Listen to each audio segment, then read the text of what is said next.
Hi guys, કેમ છો બધા? રાધે રાધે. આશા રાખું કે બધા જ મજામાં હશો.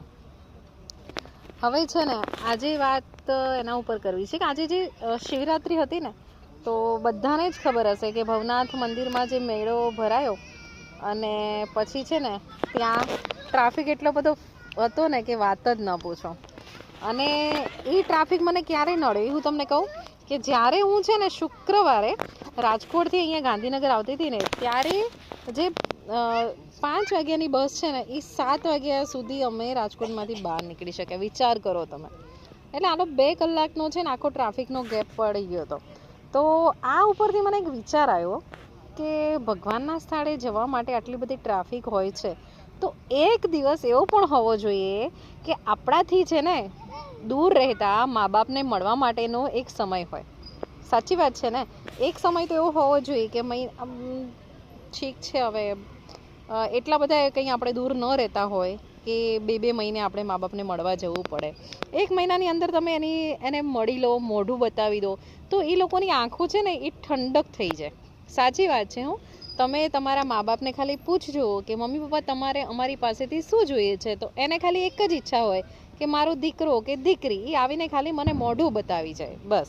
બાકી મા બાપને છે ને એક સમય પછી, અત્યારે આપણને શું છે કે પૈસાની એક એવી હોય કે આપણે કમાઈએ, આપણે આગળ વધવું છે એવું બધું હોય, પણ મા બાપને શું હોય? છોકરાઓ મોટા થઈ જાય, એના રસ્તે થતા રહે, પછી એના પછી કોઈ આશા હોતી નથી. એને બાલી એમ જ હોય છે કે મારા છોકરાઓને હું શાંતિથી જોઈ લઉં અને બસ શાંતિથી જીવન જતું રહે. એટલે આવો એક વિચાર મને આવ્યો હતો કે આ જે ભવનાથના મંદિરે બધાને મેળામાં જવાની જેટલી તડપ છે ને એટલી જો પોતપોતાના વતનમાં જવા માટેની તડપ હોય ને તો ખરેખર મજા આવી જાય. અને બીજી વાત એ કેવી હતી મારે કે શિવરાત્રિમાં કેમ આટલા બધા આપણે જાણતા હોય, ન જાણતા હોય, છતાંય કેટલાય લોકોને મેળામાં મળીએ છીએ અને પછી મેળામાં સરભર થઈ જઈએ છીએ. તો એક વાત એવી છે કે આપણા કુટુંબમાં કે બહેનમાં કે ભાઈમાં કે મામા મામી કાકા કાકી XYZ કોઈ પ્રસંગના કારણે, આપણે અણબનાવના કારણે આપણે બોલતા બંધ થઈ જઈએ છીએ. અરે યાર, બોલતા બંધ થાવ, કંઈ વાંધો નહીં. કેટલા દિવસ રાખો?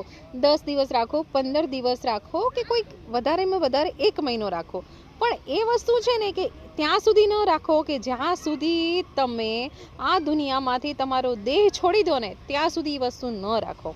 અને ખરેખર જેને મારી વાત વહેલા સમજાઈ જાય ને એ વધારે સારી છે, કારણ કે અહીંયા કોઈની સાથે વેરઝેર રાખીને જીવન જીવવામાં કોઈ પણ જાતની મજા છે નહીં.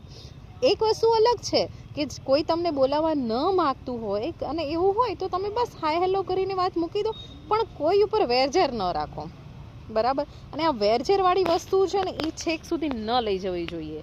ઓકે, તો કદાચ કોઈક એવા હોય કે પોતાની બેન સાથે કે ભાઈ સાથે બોલતા બંધ થયા હોય તો મારો વિડીયો જોઈને જરાક વિચારજો કે આપણે ખરેખર સાથે કાંઈ જ નથી લઈ જવાના, તો એકબીજાની સાથે બોલેલું હશે ને એ કદાચ આપણી પાસે આવશે એટલે આપણે ગયા પછી કોઈક એવું કહેશે કે નહીં, આની કોઈની સાથે કોઈ પણ જાતની મગજમારી નથી કરી. ઠીક છે, ચલો બીજા બ્લોગમાં ફરીથી મળશું. બાય.